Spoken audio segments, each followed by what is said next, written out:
started the fun without me. You're all sick. Every last one of you. We're going to need a bigger gun. What's the matter? You scared of things that go boom, boom?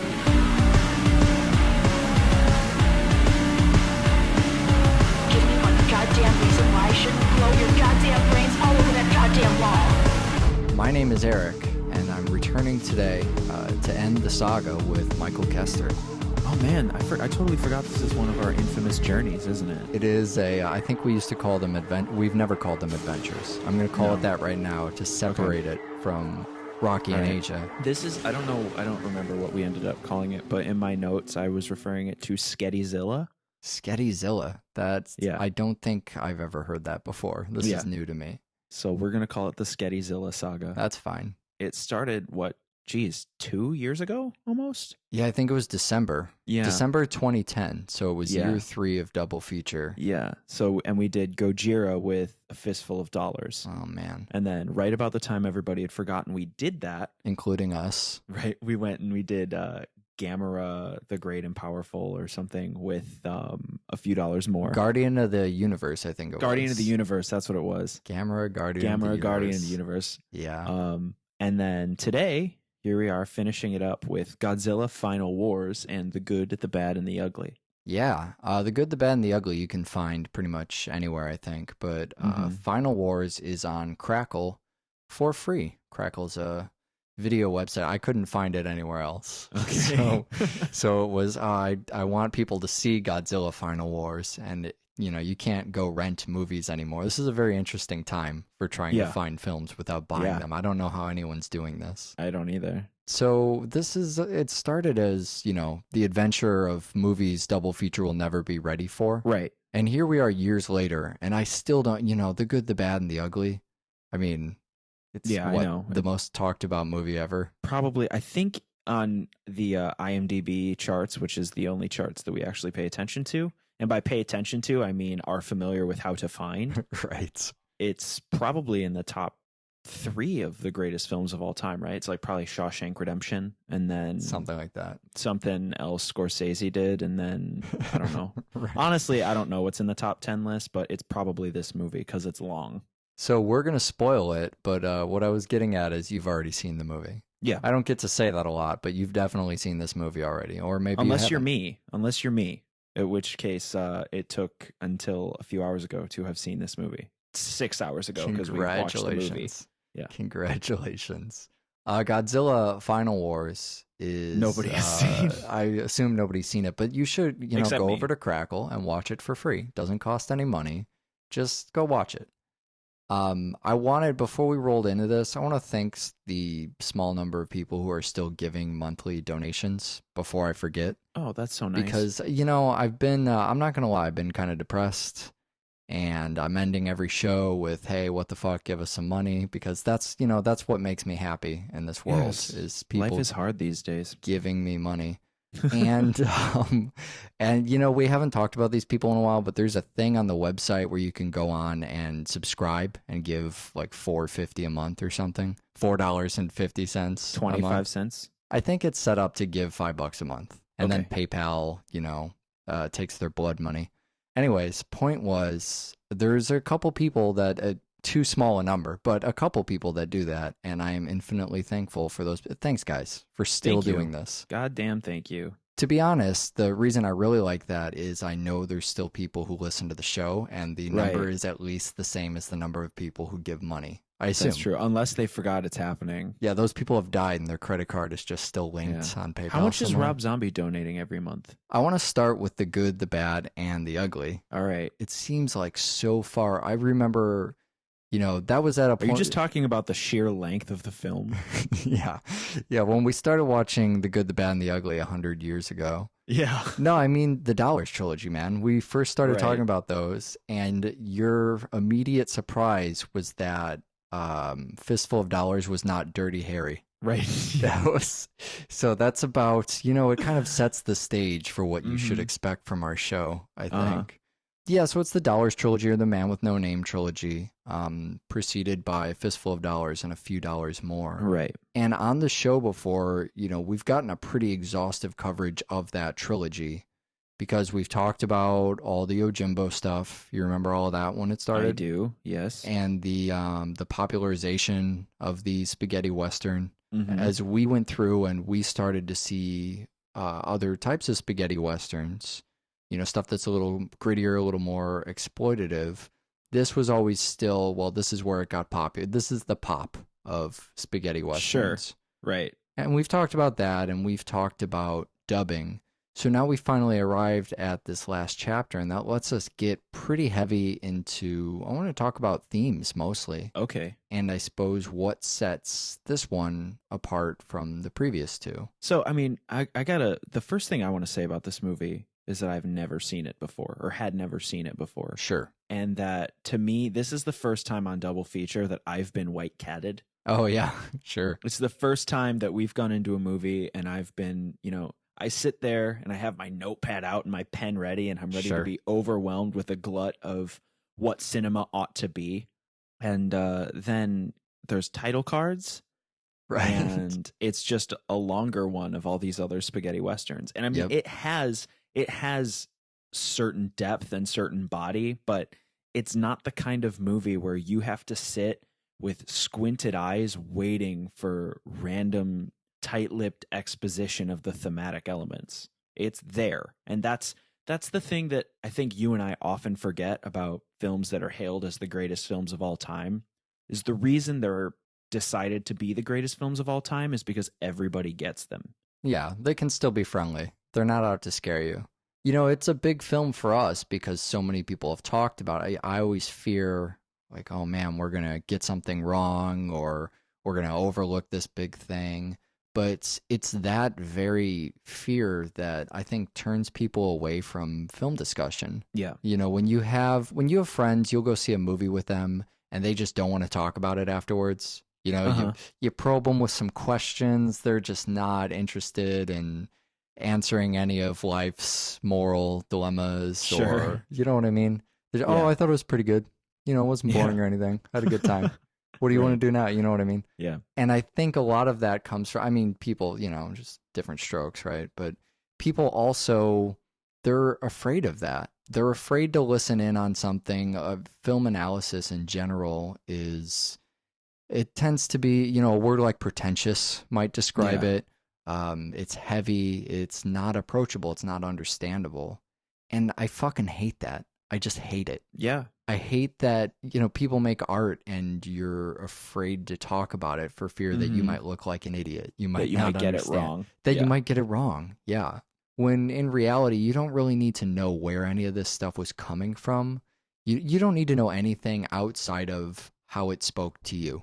That's really all you need. Interpretation is based on the individual and not based on the worldview of some piece of art. So a lot of times, when you hear some people come to something with a large body of understanding about why something was created in the way it was, then they all come from the same point of objectivity. Right. When we all know a film's backstory, we all start telling the same stories. It's the Glengarry Glen Ross. Right. Oh, that Alec Baldwin part wasn't even supposed to be in there. Everybody talks about that. But when you show somebody who's lived in a fucking vacuum and they don't know anything about it, then you find a lot more interesting points. Sure. It lets you just, I was watching, I've been watching a lot of the Kevin Smith stuff lately. I think it's because you told me about Comic Book Men. So I went and watched that, and then I was watching, he did a thing called Burn in Hell about Red State, and it was all of this backstory. And, those stories are incredible, and I'm really glad I didn't know about any of them when we came on Double Feature, because I would have been just doing Kevin Smith's stand-up. Sure. Yeah. And so that's how I feel about the notability for a lot of these things, is it makes them popular, and it makes them unapproachable, but I don't feel like people should be afraid of them. Right. Like you said, going into this, it's a long spaghetti western. So long. It's but so spaghetti western was more. It's maybe so I didn't spaghetti. I didn't emphasize the right thing there. You start with the titles, and that's the exploitative iconography of there's a character that's the good, there's a character that's the bad, and there's a character that's the ugly. I had no idea that the good, the bad, and the ugly were 3 people. Yeah, right. I didn't realize that. I thought the good, the bad, and the ugly was kind of this. I thought it was going to be a point of interpretation where you go, well, who's the good and who's the bad and who's the ugly and who's the ugly in the world? Right. Aren't we all a little ugly in real life? Yeah, exactly. Isn't there a little of the good, the bad, and the ugly in all of us? But instead, it's Clint Eastwood is the good, Lee Van Cleef is the bad, Tuco is the ugly. And when these characters are introduced, my favorite thing for everything the good, the bad, and the ugly has given us and how it's been parodied and the phrases been used, I always think about the actual titles. Because that's one of the most exciting parts for, you see the ugly first. He shows up through a window, going through a window, and he gets this title, boom, ugly. And then we see Lee Van Cleef, and we know what's coming. They're going to tell us what each character is. And we're trying to figure out not only which one is he, but what he's going to do to define the title. That's exactly what I was getting at. Yeah, because he doesn't get the badge right away. Yeah. He doesn't get the bam, Lee Van Cleef, whatever. And so I'm excited because you're going, oh, what's his moment going to be where they go, he's the good guy, he's the bad guy. What's he going to do to, he has to earn that. Yeah. And what's even better is, from then on, everything he does that doesn't make the title show means something more awesome than that thing is coming. You know what I mean? Something more definitive will declare him as the bad. Right. So when you finally get to that moment, and it's not really a double cross, it's a double payoff in his opening scene. Yeah, it paints him as a financially driven mercenary with only loyalty to his self. And then you have the character of the good, who puts on a show of capturing and freeing Tuco between towns. And that's your good guy. I think that the good and the bad are 2 of the most interesting elements of the film, because without the title cards, I was wondering the whole time if I could have decided which one was which. Sure. You get the kind of element where the good avoids capital punishment, which I guess in a way paints him as more of an angelic being. Well, that's what he gets his card for, right? He gets his, but he's saving a life. The good, But the bad, I mean, if you look at Angel Eye's character, his arc really isn't that much worse than any of the other characters, except he's the bad guy. Yeah. They call him the bad guy, and he initiates somebody to get the shit beat out of them.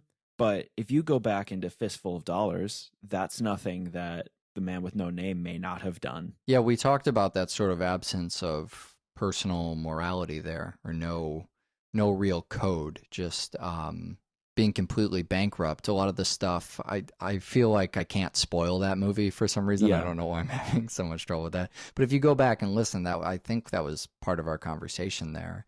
And it seems like, in retrospect, it was very simplistic, our take on that. Here's a world where people don't have any morality.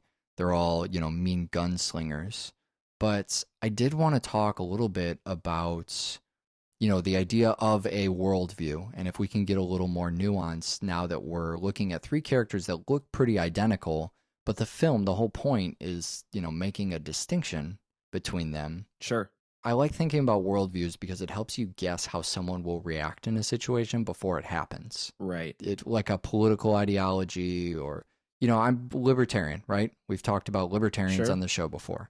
We lean far left on social freedoms, far right on monetary policy. All I have to do is tell you that, and then you could name an issue and pretty much figure out, well, what does he think about that? Right. And so you look at the worldview of these characters, you kind of look at what drives them. It'll help you anticipate their motives later on, especially when you're going through a 3-hour epic like this. But I'm wondering a lot about that. I mean, what is their moral code? What do you think is important to these people?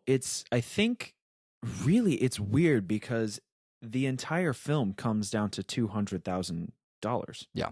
I mean, that's what the film, everybody wants the jackpot. That's what's important. Yeah. I think that the interesting aspect of motivating all 3 characters with the exact same thing is you get to see how people with 3 different moral codes go about obtaining something they all know they don't really deserve. Sure. But that thing is the thing. So you would agree that that is what drives them. Sure. It's Well, not like they're in it for different, we kind of saw different agendas the last couple movies, but this is everybody just wants the prize. It's all about getting that money, and it's all about, I mean, you never find out what they want to do with the money. That's Right. not of any importance. Nope, not at all. The only real thing that I ever see that seems to be motivational aside from getting the money is maybe preventing somebody else from having the money. Sure. You know what I mean? Yeah. I think that Blondie has a certain part of his motivation is about not letting Angel Eyes get the money, and also about not letting Tuco be the only one who gets there, because he Right. feels like Tuco's undeserving of such a prize. Yeah, so in a way, it's kind of about competition just as much as that prize. It's, I think that's what makes eBay work, right? Like you Sure. don't, Yeah. you don't necessarily want a thing. You're just emotionally invested in it. At Yeah. this point, people bid crazy amounts past what an object is worth. Sure. This is something we see as a primary driver in all different facets of society. When you look at something one person is going after and how they obtain that, it's Mhm. at a lot slower pace or in a different way than if you put another person into that group and say, okay, now you're both going for this thing and only one of you is Right. going to get it. Sure. Suddenly you're moving pretty quick. And so that's definitely, that's going to be a built-in driver for those characters. I think anytime they are, you see three people in a movie going for something when only one person can have that. Mhm. But different characters are more or less concerned about, is somebody else going to get it? And do they deserve it, and what are they going to do with it? You don't want to see them victorious over yourself. If anybody, not them. Just Right, give it to exactly. anybody. Don't give it Sure. to that guy. That kind of reflects another big point of contention the film has with the scene with the bridge, Mhm. where it's eventually that scene boils down to neither of them really care about winning the bridge. The whole purpose is to prevent the other side from getting the bridge. Right. Because it's a key point in the war. And I think that it's supposed to be I think it's a very, very obvious extrapolation of what the film is saying in a global sense, Sure. in a social sense even. But it's about two parties at that point, because the ugly and the good are essentially on the same side for different reasons, or because they have to. Mhm. And An unholy alliance, isn't that that's kind of the idea, right? right. No alliance is too unholy to get to Sure. the thing you want. yeah. And so we have this bridge, which signifies, it doesn't signify a prize. It signifies preventing the other side from obtaining the prize. Right. Nobody gives a shit. Right. It's Right. just the only thing they care about is that the other person doesn't win the eBay auction. Yeah, that's it. To try and figure out what everybody's about in this movie, another thing that motivates people, or another way to look at a worldview, I guess, is to think, who do these people feel like they're held accountable to, right? I mean, who are they looking out for?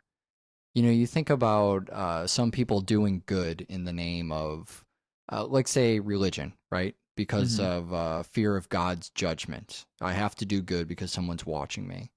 You and I are atheists. I mean, we do good by humanity or by each other, among a lot of reasons, I guess. Yeah.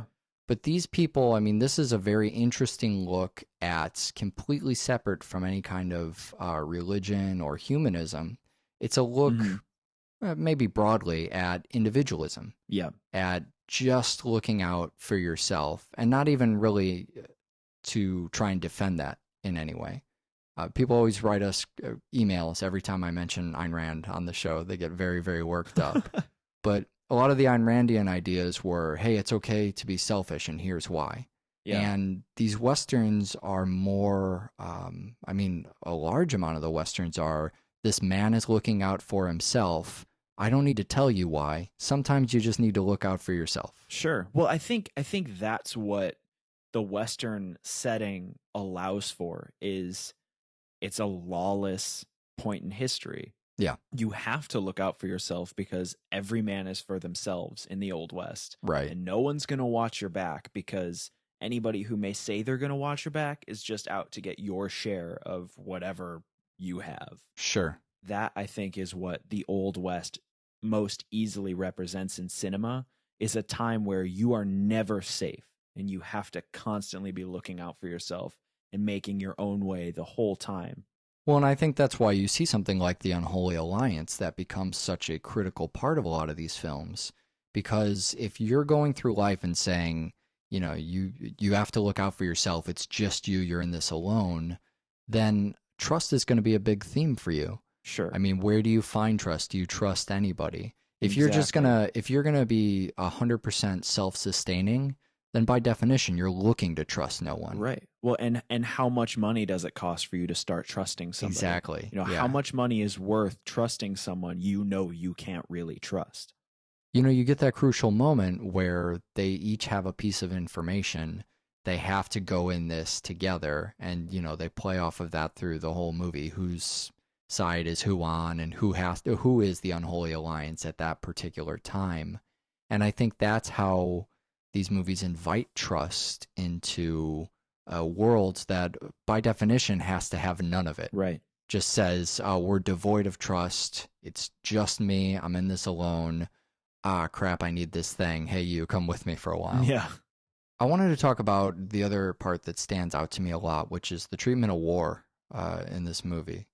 I think apart from the morality, that's probably the thing that's always been the most interesting thing to me. It's almost a pacifist film. Yeah, it definitely is. Which is interesting for a film that's considered to be so violent to have themes that one could argue are pacifist themes. And I mention that only because I think a large segment of our audience specifically is driven towards violent films and might not even realize they're watching what a lot of people call a very violent film. Yeah, it's always interesting to see what gets chalked up as a violent great movie. Yeah, right. Because the films that I would even consider violent wouldn't even enter the territory of cinema history. Sure. At least in the academic sense. Right. In your and my sense, something like Martyrs or something like Hostel 2 is it's up on the wall of great cinematic achievements, but they're never going to make it on the IMDb top 10. I say that only to provide a little bit of context when the movie starts really invoking conversation about war and about violence. When they first get to that sort of camp or the bridge scene you're talking about, the guy they encounter, the guy who's talking about what does he say about whoever has the most liquor, or whoever can get the soldiers? It's the only thing that both sides have in common. Whoever can get the soldiers the most drunk to send them to be slaughtered is the winner. He uses the word slaughter. I mean, he constantly calls it a slaughter over and over. Hey, come look at the spectacle. Come look at the slaughter. This is going to be a bloody mess. And much like how the protagonists don't really talk about why they need the money, the motivation is the motivation is its own motivation. They don't need to talk about the end destination at all. There's also no mention of a reason for this war or for this. I mean, historically we know why, but they're not talking about, hey, we got to do this strategically so we can win this to do what's right for this, for our America. Right. It's none of that. It's just senseless. They want it to seem as senseless as possible. They want a bridge. We want the bridge. They're playing capture the flag. You know what I mean? Nobody ever goes, well, what is the flag for? What are we going to do with the flag when we get it? The flag is for winning. Yeah, it's for winning. You just get the fucking flag. You capture the bridge. He also talks, Joe. I'm going to call him Joe because I think it's funny from the other movies. But the man with no name, Blondie, also talks about how he's never seen so many men wasted so badly. Right. And I think it's it's odd that they're getting away with this moment here, and maybe that's what is the most interesting to me about these conversations about war, because they're criticizing war itself and managing to do what in a modern movie I think would come off as really preachy. You know what I mean? Sure. If this were the war in Afghanistan, then and this kind of music was playing in the background, and this tough guy was standing up with a tear in one eye and going, wow, just so many men wasted so badly today, so much senseless violence. Everybody would go, come on, give me a fucking break. Yeah. But, you don't hear. And I don't know, is that part of the Western thing? Is it because it's the Civil War? I mean, how are they getting away with this? A big part of it is you don't even realize the conversation is happening because it's the first time exposition takes place in its entirety over one conversation. I think by the time you realize what's being said, everything is so slow paced. But they're giving it to you pretty heavy, don't you? I mean, they are. I definitely kneeling think they down are. to the last moments of a dying soldier. Sure. You know, somehow it still feels it feels profound instead of eye rolling, and that's really strange to me. Yeah. This is also one of those moments. I mean, when we talked about the exploitative nature of a spaghetti western, this is a lot more, I think, like the classic, more traditional type of western. Yeah, agreed. Well, where when you we're start delivering a moral message of some sort. Sure. And when you start getting into the senseless violence of a civil war, that's when Hollywood westerns really come into view. Sure.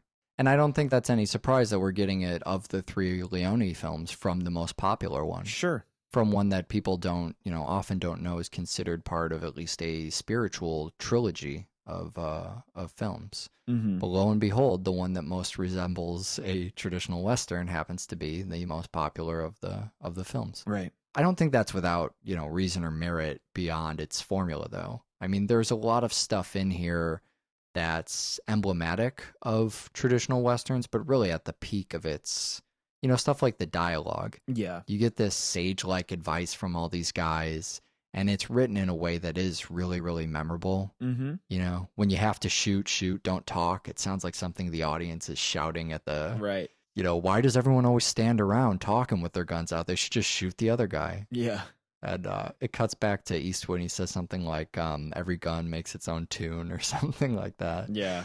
Westerns have these kind of wise men once said, straight talking, it's part of that culture. Mm-hmm. And then also, I think this movie has probably the ultimate Mexican standoff type showdown scene. Oh, yeah. I would submit that this is, without dispute, probably the most iconic standoff in cinema history. Yeah, I think so too. I think just the image of it seems to be something that everyone's familiar with. Well, you've built the whole movie around these three guys. You call the movie The Good, the Bad, and the Ugly. And then here they are, the good, the bad, and the ugly. Right. All standing here, with their guns pointed at each other. Leone has been big for these kind of standoff scenes, and Westerns in general. But here they are. This isn't just, everybody saw it in this movie and started doing it in other places. This wasn't the beginning or the origin. Right. It's notable just because it's really fucking good. Yeah. Just because it's a great moment where it seems like the scene is lingering forever. It's bringing everybody up to speed. They want everybody to know, hey, here you are caught in a standoff. Make no mistake about it. The tension is ridiculously high. Shoots one guy, and then you start thinking, well, what about the other guy? You're not going to shoot the other guy? Well, it's this fantastic thing that seems like, how did nobody think of this before? What happens when there's three guys and everybody only has one gun? Then you have this moment, and what you're doing in that moment is kind of the same thing every character is supposed to be doing, which is, who's going to hit me? Yeah. You're looking to win. You're trying to play for endgame here. You have to look at the other two guys in this scene and go, which one is going to shoot me? Sure. Because I should shoot that one. And which one is a buffoon who can't fire his fucking gun? Right. But that's the thing is, every single one of them has been a pretty steady marksman throughout the film. Sure. That's true. You don't have a clear which one's going to miss. Right. If anything, you have, am I the one that's going to miss? Yeah. Yeah, Mexican Standoff is an interesting kind of setup because you have all these things going on in people's head. I mean, you're setting up a trap. You're setting up this this kind of machine that's going to run, this almost Rube Goldberg kind of thing, where you're going, all right, I'm going to lay out my strategy, I'm going to pick all my moves, and then at some point I'm going to execute my plan. And so that moment there where nobody is shooting, everybody has to make these judgments. It's about not just the fact there's tension, but what is hanging in the air at that moment. They're not waiting just because it's dramatic. Yeah. They're waiting because none of them is sure which move to make. Yeah. And the first person to make a move is the first one that officially decides, all right, this is what I'm going with. Yeah. And the other two have to then go, all right, we're going. Yeah, exactly. Yeah, because it is advantageous, especially from a movie that just pointed out, don't talk, just shoot. It's Mhm. not going back on that. Yeah, it would be advantageous to shoot immediately, but everybody's kind of stuck, frozen, going, what is the right move to make? Mhm. You want to make it as fast as possible, but you don't want to make it a second before you have to. You want to have all Right. all the possible Yeah. information. So, you Sergio Leone stare down everybody else and try and predict when they're about to shoot, so you can shoot just a second before, have the maximum amount of time to have planned this, and still do it right before the other guy does. Let's talk about Godzilla. I like to think of this as a Godzilla world tour. This is it is. it's Millennium Era Godzilla. Yeah, It's Millennium Era, which is, man, Millennium Era. So we did the first era, which was that's the Showa series is first. Yeah. And then we have the Heisei or Heisei series second. And those two are, I mean, they're clearly different because there's 20 years in between. Right. But they still generally seem to have the same grasp on what's going on. Sure. The thing about the Millennium series, and I think it's perfect that you call it a world tour, and I'm gonna let you give us the rundown in a second, but I think the thing that's bizarre about the Millennium series is that the Heisei series is so much America has seen the original Toho films and is just trying to make them. Sure. And it's Sure. fine because the Toho movies are being made for America now. But then we have Roland Emmerich's Godzilla. And that is the first time America has straight up been, we can do Godzilla. And Toho goes, really? That's Godzilla to you? Because that's not what Godzilla is to us. And so Toho comes back and starts making Godzilla again.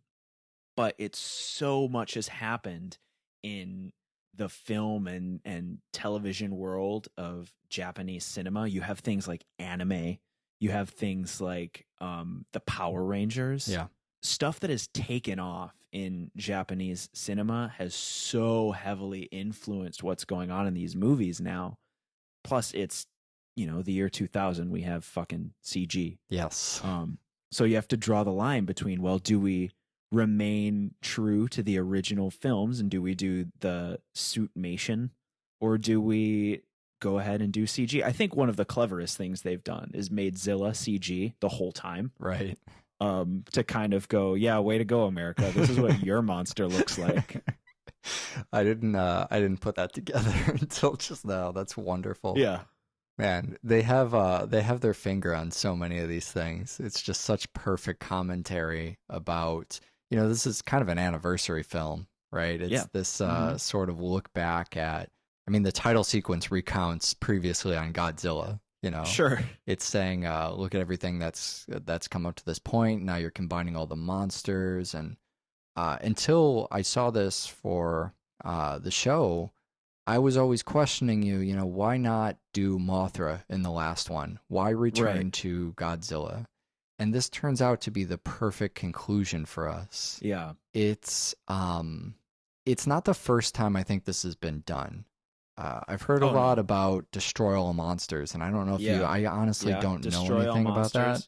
And All Monsters All Out Attack. So that's those are back in the Showa series, yeah. So these are, they're very heavy, get all the monsters together world tour type films, but they're pretty old. Yeah, well, they're from the first series, and so we're talking what, 60s or 70s, right? I think it's early 70s, 74, 75. Mm. Yeah, and then we have this. Okay, so tell me if you saw this, but we have this thing that doesn't happen in the previous two series, which is that there's a plot outside of there are monsters. I don't know what you're talking about. But did you notice that this plot is basically, oh no, Scientology's happening? No. What? Okay, so think about this. No, think about this. The whole plot is based about how Gigan has part of Gigan is like the supreme evil, right? Mm-hmm. And then King Ghidorah is the supremer evil. Okay. But Gigan is the supreme evil. And part of Gigan has gotten into all of these people, and that's why they're mutants, but that's also why they can be controlled, and everybody's trying to fight the intrinsic evil inside of them. Interesting. Is that not the basic tenet of Scientology? Giant alien, put bad aliens in a volcano, and they exploded, and now people have midichlorians or whatever the fuck. Thetans, I believe, is whatever. Sure. So my point is that I don't even know if Scientology is something that the film was aware of, but it's done such a wonderful job of going, look how silly, because it's the plot of Scientology, and I say plot very definitively, deliberately. yes, is that there's a bunch of monsters and they're all bad, and then you put them in a volcano and they explode, and now people are bad. Well, this is a movie about how there's a bunch of monsters and they're all bad, and then there are also bad people. And then there's one like supreme bad monster, but then there's an even supremer bad monster, which in my opinion is L. Ron Hubbard for making the whole thing up. But my point is that I guess my point is not, but what I should be saying here is that there's a really, really in-depth plot with the people in this film. Something we haven't seen previously, because the plot tends to be, oh no, Godzilla's attacking. How do we stop him? Well, yeah. That didn't work. We've always had people around, and sometimes we follow them to more or less of an extent. But this has people as kind of the focus. I mean, not just the focus, but an interesting science fiction element in and of the, they're mutants, right? I mean, that's the thing. This could just be a movie about mutants, but it's a movie about mutants who have their cities attacked by giant monsters, who also fight like they're from the Matrix. Right, yeah. Am I not supposed to call the movie out on that? Or I think you're allowed to. I mean, it's complete with bullet time camera and techno music and trench coats. Oh my God.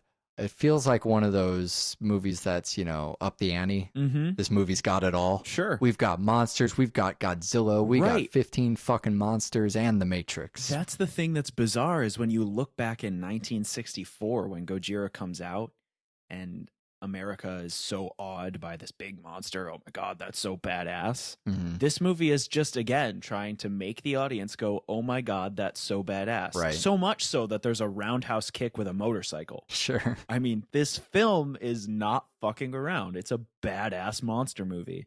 It's just that the monsters aren't really what's going on. They're a symptom of the actual plot. Sure. For the first time in double feature history. You can tell the movie's not fucking around. You just need to look at that American guy's mustache. Right. I don't know who that guy is. I don't know what he's doing here. You know what I do love is, speaking of the American stuff, Japan's view of New York City. Yeah. Just makes me laugh for the first hour of the movie. It's so good. When they cut to New York and there's a guy in a giant furry coat and he's got a classic car and hot purple pink. hot rod. Yeah, and there's just a beat cop and the whole thing is so fucking ridiculous. Sure. It makes you think about, our portrayal of Japan in all of our movies and how ridiculous it probably is. Yeah, it's true. But then also seeing Japan's take on New York destruction. Right. Because we get to see New York style destruction through Hollywood's eyes all the time. Mm-hmm. I mean, New York's probably the most destroyed city on earth. I think it actually is. I think there's a list somewhere of most destroyed city on the earth. Yeah. And I think outside of Osaka. I was going to say Washington, too. Washington, D.C. Oh, yeah. Washington, D.C. and Osaka and New York City are way up there. Also, obviously, L.A. Right. Yeah, I guess that, too. That's where aliens like to go. L.A.'s not a city, though. That doesn't count. They have like 3 buildings that are taller than 2 stories. Anyways, makes it easy. Should we talk about the monsters then? I would love more than anything in the world to talk about the monsters, Eric. I know there's a lot. There's so many. Where do we start? Obviously, we have Godzilla, although he's not the forerunner in the film. Initially, it starts with Rodan. Sure. They talk about Gigan, then Gigan shows up. We have Hedorah has a brief cameo. And Anguirus is doing some major damage, and Zilla. Those are the ones that do some serious damage. So Rodan's the pterodactyl, Rodan is the pterodactyl kind of thing, right? Right. Hedorah gets is the thrown into a building, bug-eyed alien, sort of. Yeah, he's the smog monster. He was in Godzilla versus the smog monster. In the fashion of atomic age cautionary messages, we have the space age sludge monster. Yeah, true to form. So yeah, then there's the other 3: the lobster, the sea monster, the spider, and the mantis. But I don't know their Japanese names. Abira, and then the spider starts with a K. Kumanga, I think. I have no idea what the mantis is, though. But then we also have there's Milla, but that's a whole different aspect of the film. But there's Manda. Oh yeah, Manda is right at the beginning of the film, and Manda gets destroyed really early on. That's the kind of dragon, Chinese dragon one. He's the yeah. Chinese dragon type thing. Oh wait, did we address? I didn't want to derail you there, but King Caesar. Oh yeah, I don't King think Caesar. just as the most ridiculous monster. So weird. While I'm trying to remember back to, Yeah, he's like a wrestle rabbit. oh my god. So Manda is actually interesting in Toho cinema and in kaiju cinema because Manda never gets its own film. Manda is actually, and I think you're going to really love this. Manda is in a film called Atragon, which is it's about an undersea warship, which is that drill ship that they're flying in the entire movie. Oh, sure. So Atragon is actually another aspect of Toho cinema that they've integrated, is this fucking warship. Oh, interesting. Which is why Atragon versus Manda is the first thing that happens, and then Sure. they wipe out Manda, and Right. then Atragon is still the fucking battleship for the rest of the film. And that's before Zilla gets his 5 seconds of fame. yeah. It's the best fight scene ever. Yeah. I was wondering too if you think that Final Wars is a movie that's kind of self-aware. If they're going for, I think about that scene where, throwing Zilla into the opera house and kind of how it blows up. Yeah. Are they going for kitschy effects? Is that something that's I think that we always have trouble dealing with Asian cinema in this way. We don't know if they're being funny or if it's just the kind of thing where special effects don't matter that much to them. right? If that's just how if that's tradition. Well, I just think that a lot of times they put a movie together and they go, well, it doesn't look real, but I mean, it's giant monsters. Oh, so you're thinking of like the Ichi split in half kind of right, kind of exactly. thing. Right, yeah. right. But I do think it's got to be at least in some respects self-aware. You don't put Zilla into a movie if you're not self-aware. Yeah, right. You don't have Son of Godzilla show up. Yeah. You don't have chainsaw hands Sure. in a film that's not at least partially self-aware. Speaking of which, we forgot to mention Mothra, but shout out to Mothra. Oh yeah, right. Mothra, who maybe gets away in the end. I love Mothra. I hope she lives on forever and ever. But I hope those fucking twins die. I hate the twins. I hate them. I've hated them since the first Mothra movie. Hold on. Let's stick with Milla for a second. I'm sorry, Milla. Because I'm dying to Milla talk. or Nilla or Manila. Let's talk about Manila for a moment. Okay. Milla, that's one of the effects actually that I think was really good. It's just that moment where Milla sees. I never thought an effect with Milla would be the one that I'm excited about. Yeah. But Milla sees Godzilla from the ground, off in the distance. Godzilla just looks great off in the distance. Yeah. And I think a lot of the moves too, in a similar way. I always hate referencing other Asian movies we've done because it seems like a forced tie-in, or maybe my mind's just on that. But it reminds me of a lot of the Tokyo Gore Police kind of, we're just trying to get as inventive as possible with what these monsters are doing, how they're fighting. Sure. We've been doing this a long time. Now the fights are getting really, really slick for Right. two monsters. If you had no idea about kaiju or that it's existed or culturally what it was, then this would look so fucking insane the way these monsters are fighting. But you have the background. Japan has been doing this for decades. Sure. And so now you can have slick monster fights because Right. they've done everything else. I want to talk about Milla because it's such a, we spent a lot of time talking about the age of mean monsters and mean Godzilla. Right. Where the fuck did Milla come from? There's a movie called Son of Godzilla. It happened pretty early on. Mm-hmm. And it's this movie about how Godzilla has a little kid, and the kid is benevolent. And Godzilla, I think, especially in this film, if we're going by D&D terms, Godzilla can be construed as chaotic good. Sure. Because he defends the planet. Yeah. Right. But that doesn't necessarily mean he doesn't kill people. A little bit of an anti-hero, a little bit. Yeah. Yeah. But Manila is he's too cute to be bad. Sure. So he ends up being this benevolent kind of force that prevents the chaotic destruction that would otherwise come from Godzilla.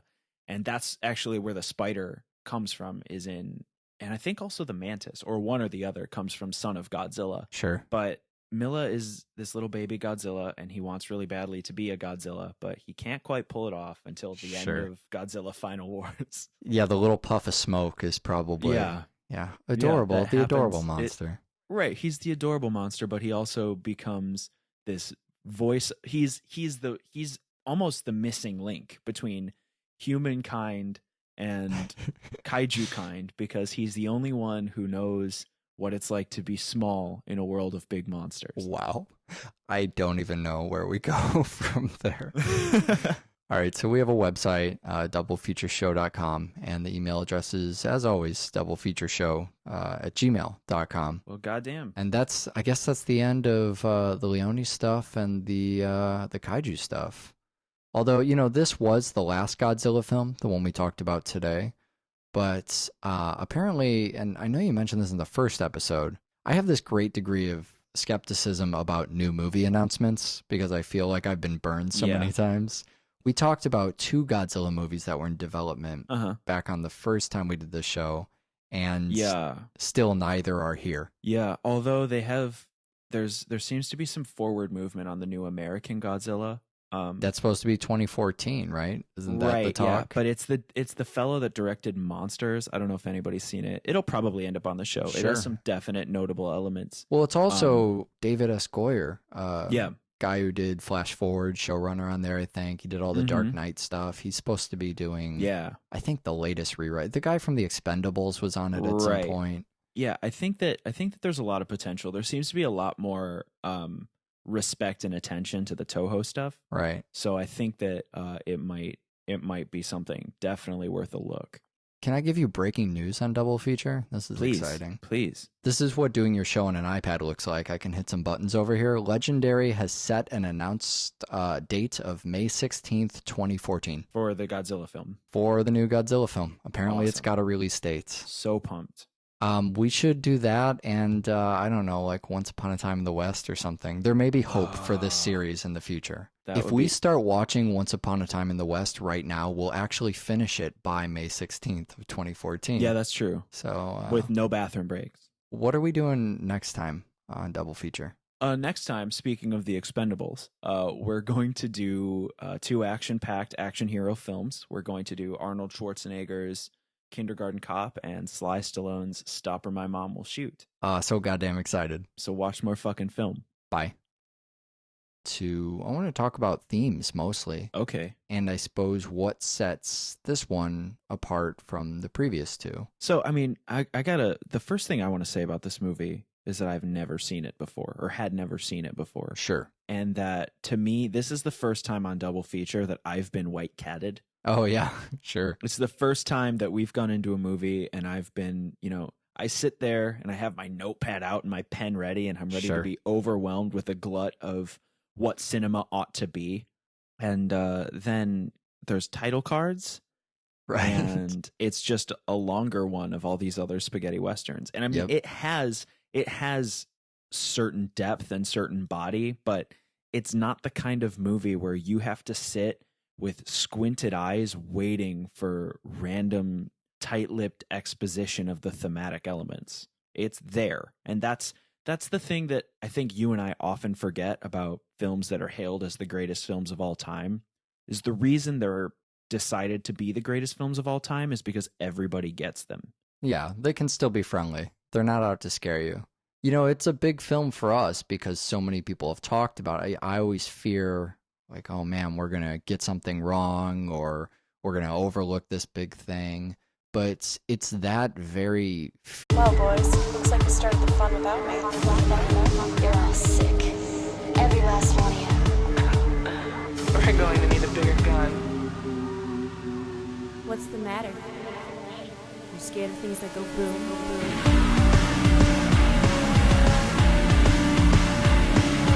Give me one goddamn reason why I shouldn't blow your goddamn brains all over that goddamn wall. My name is Eric, and I'm returning today to end the saga with Michael Kester.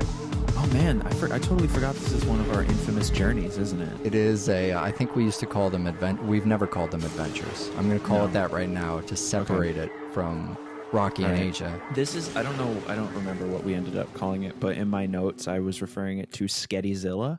Skettyzilla. I don't think I've ever heard that before. This is new to me. So we're going to call it the Skettyzilla saga. That's fine. It started, geez, 2 years ago almost. Yeah, I think it was December. Yeah. December 2010. So it was Yeah. year 3 of double feature. Yeah. So, and we did Gojira with A Fistful of Dollars. Oh, man. And then right about the time everybody had forgotten we did that, Including us. right? We went and we did Gamera the Great and Powerful or something with a few dollars more. Guardian of the Universe, I think it was. Guardian of the Universe, that's what it was. Gamera, Guardian of the Universe. Guardian of the Universe. Yeah. And then today, here we are finishing it up with Godzilla Final Wars and The Good, the Bad, and the Ugly. Yeah. The Good, the Bad, and the Ugly you can find pretty much anywhere, I think. But Final Wars is on Crackle for free. Crackle's a video website. I couldn't find it anywhere else. Okay. So it was, I want people to see Godzilla Final Wars, and you can't go rent movies anymore. This is a very interesting time for trying to find films without buying them. I don't know how anyone's doing this. I don't either. So it started as, the adventure of movies double feature will never be ready for. Right. And here we are years later, and I still don't, The Good, the Bad, and the Ugly. I mean, it's I know. The most talked about movie ever. Probably, I think on the IMDb charts, which is the only charts that we actually pay attention to, and by pay attention to, I mean are familiar with how to find. Right. It's probably in the top 3 of the greatest films of all time, right? It's like probably Shawshank Redemption, and then something like that. Something else Scorsese did, and then I don't know. Right. Honestly, I don't know what's in the top 10 list, but it's probably this movie because it's long. So we're going to spoil it, but what I was getting at is you've already seen the movie. Yeah. I don't get to say that a lot, but you've definitely seen this movie already, or maybe unless you're me, in which case it took until a few hours ago to have seen this movie. 6 hours ago because we watched the movie. Yeah. Congratulations. Godzilla Final Wars is nobody has seen. I assume nobody's seen it, but you should, Except go me. over to Crackle and watch it for free. Doesn't cost any money. Just go watch it. Before we rolled into this, I want to thank the small number of people who are still giving monthly donations before I forget. Oh, that's so nice. Because, I've been, I'm not going to lie, I've been kind of depressed, and I'm ending every show with, hey, what the fuck, give us some money, because that's what makes me happy in this world, is people. Life is hard these days. Giving me money. And we haven't talked about these people in a while, but there's a thing on the website where you can go on and subscribe and give like $4.50 a month or something. $4.50. 25 cents. I think it's set up to give $5 a month, and then PayPal takes their blood money. Anyways, point was, there's a couple people that too small a number, but a couple people that do that, and I am infinitely thankful for those. Thanks, guys, for still doing this. Goddamn, thank you. To be honest, the reason I really like that is I know there's still people who listen to the show, and the number is at least the same as the number of people who give money. I assume. That's true, unless they forgot it's happening. Yeah, those people have died, and their credit card is just still linked on PayPal. How much is Rob Zombie donating every month? I want to start with the good, the bad, and the ugly. All right. It seems like so far. I remember, that was at a point. Are you just talking about the sheer length of the film? Yeah. When we started watching The Good, the Bad, and the Ugly 100 years ago. Yeah. No, I mean the Dollars trilogy, man. We first started talking about those, and your immediate surprise was that Fistful of Dollars was not Dirty Harry. Right. So that's about, it kind of sets the stage for what you should expect from our show, I think. Yeah, so it's the Dollars trilogy, or the Man with No Name trilogy, preceded by Fistful of Dollars and A Few Dollars More. Right. And on the show before, we've gotten a pretty exhaustive coverage of that trilogy, because we've talked about all the Yojimbo stuff. You remember all of that when it started? I do, yes. And the popularization of the spaghetti western. As we went through and we started to see other types of spaghetti westerns, stuff that's a little grittier, a little more exploitative. This was always still, this is where it got popular. This is the pop of spaghetti westerns. Sure, right. And we've talked about that, and we've talked about dubbing. So now we finally arrived at this last chapter, and that lets us get pretty heavy